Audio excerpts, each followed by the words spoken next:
मेरे प्रिय दोस्तों, आज हम अपने चैनल कपिल लेक्चरर में अम्ल, क्षार एवं लवण तीनों को पढ़ेंगे। इंग्लिश में एसिड, बेस, साल्ट तीनों को पढ़ेंगे और जिससे कि आपका कि ये 7 नंबर पक्का हो सके। ठीक है, ये आपका 7 नंबर पक्का हो सके दोस्तों। ठीक है, बिल्कुल अच्छी तरीके से पढ़ेंगे, नॉर्मल साइज बेसिक से चलेंगे बिल्कुल।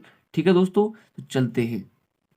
तो नंबर 1 है आपका, और उदाहरण सहित अम्ल, क्षार, लवण के तीनों के उदाहरण समझेंगे। ठीक है, नंबर 1 चलते हैं। अम्ल, एसिड। एसिड क्या होता है, अम्ल क्या होते हैं। ठीक है, वे हाइड्रोजन युक्त पदार्थ जो जलीय विलयन में हाइड्रोजन आयन देते हैं उनको H+ भी लिख सकते हैं। ठीक है, H हाइड्रोजन आयन को H+ भी लिख सकते हैं, कोई वो नहीं है।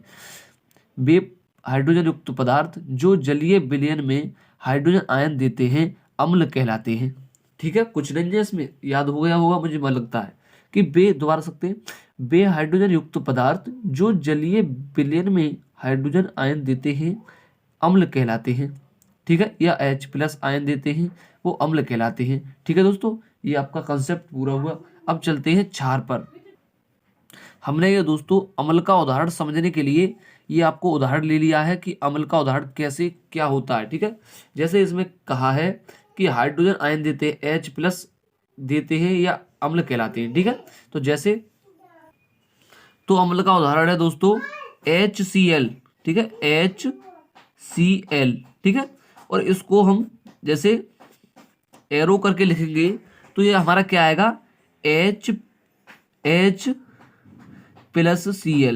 तो H पर किसका चार्ज है दोस्तों, प्लस का, और Cl पर किसका चार्ज है, माइनस का। ठीक है, तो इसमें क्या कहा है इसने कि हाइड्रोजन युक्त पदार्थ जो जलीय विलयन में हाइड्रोजन आयन देते हैं, मतलब H+ आयन देते हैं वो पदार्थ। ठीक है, तो हमारे आ गया H+।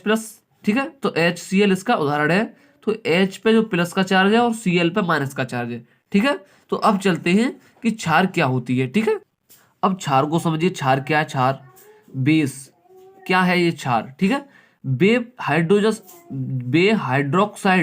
बे हाइड्रोक्साइड समूह युक्त पदार्थ जो जलीय विलयन में हाइड्रोक्साइड OH- आयन देते हैं क्षार कहलाते हैं। मतलब बे पदार्थ जो अम्ल में क्या था, अम्ल में H था, अम्ल में क्या था, H+ था। जैसे उदाहरण से समझा देता हूं इसे, जैसे Na, जैसे NaOH। ठीक है, NaOH, तो इसको एरो के बाद में क्या लिखा जाएगा, Na। तो इस पे क्या है, प्लस का चार्ज, उसके बाद में प्लस के बाद में OH, ये OH पे किसका चार्ज, Na पर तो प्लस का चार्ज है, और OH पर है माइनस का चार्ज। ठीक है, माइनस का चार्ज। तो ये हाइड्रोक्साइड बोला जाएगा, हाइड्रोक्साइड। और उस पे था खाली H था उस पे, जो उसमें अम्ल पे तो H+ था, तो हाइड्रोक्साइड हाइड्रोजन आयन बोला जाता था।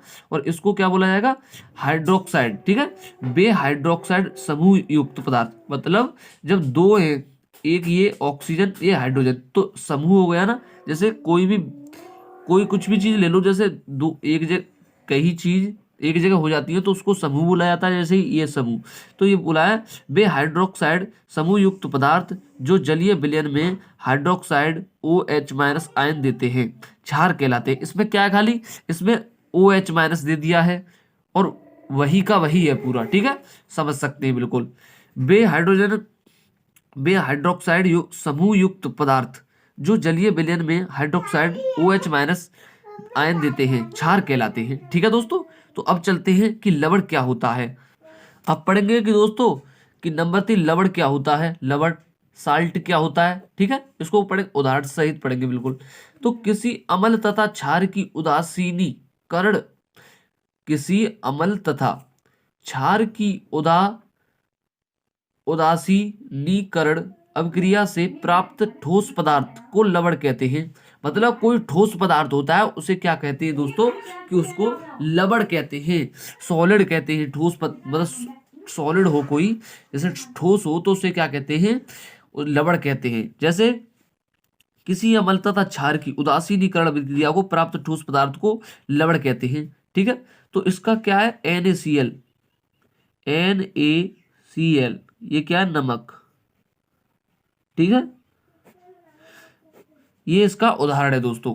ये किसका उदाहरण है? ये इसका अमल लवड़ का, लवड़ मतलब लवड़ को इंग्लिश में बोलते साल्ट, इसका ये उदाहरण है। ठीक है, किसी अमल तथा क्षार मतलब किसी अमल तथा क्षार, इसमें उदासीनीकरण अभिक्रिया आ रही है, उदासीनीकरण अभिक्रिया। ठीक है, इसमें उदासीन अभिक्रिया आ रही है तो इसको उदासीनीकरण अभिक्रिया भी कहते हैं। जैसे उदासीनीकरण अभिक्रिया आ जाए आपके एग्जाम में आती है वैसे 2 या 3 नंबर में, तो आ जाए तो उसको कैसे किया जाएगा, इसी में से हो जाएगी। जैसे अम्ल तथा क्षार की क्रिया करने पर, मतलब अम्ल तथा, जैसे क्या लिखेंगे, अम्ल तथा क्षार की क्रिया कर, अम्ल तथा क्षार की क्रिया करने पर लवण बनता है तो उसे क्या कहते हैं?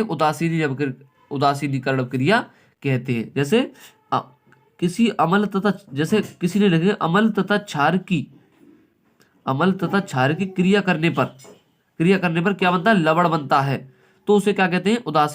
उदासीनीकरण अभिक्रिया कहते हैं। ठीक है, तो ये उदासीनीकरण अभिक्रिया भी आपकी पक्की हो गई और लवण भी पक्का। ये आपके 7 नंबर बिल्कुल पक्के हो गए। और समझ में आया हो तो दोस्तों चैनल को सब्सक्राइब जरूर करें और लाइक करना ना भूलें और सब्सक्राइब करना ना भूलें, क्योंकि मैं इसी की तैयारी कराता हूँ। ठीक है।